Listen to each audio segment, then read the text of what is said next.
Hello, you want to have an ad blocker inside your network, or you want to use a custom DNS server inside your local network?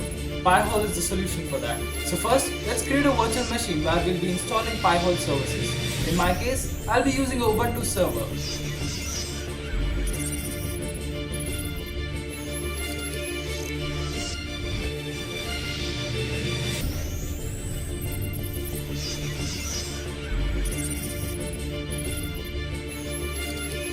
So once the VM is up and running, let's update the system.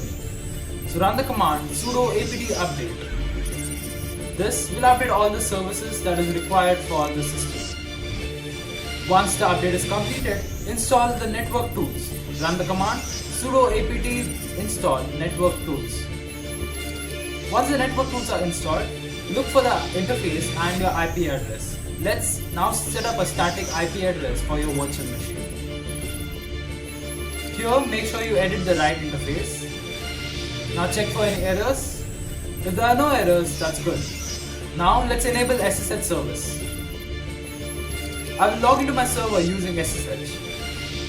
Once logged in, I'll paste this command and press enter.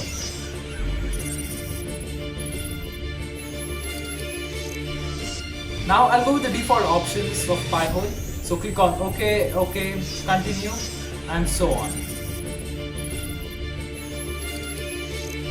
So here we get the URL for the Pi-hole server as well as the password for it. So I'll copy the address.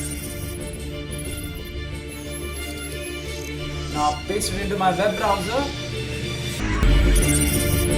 and copy the password. And here we go.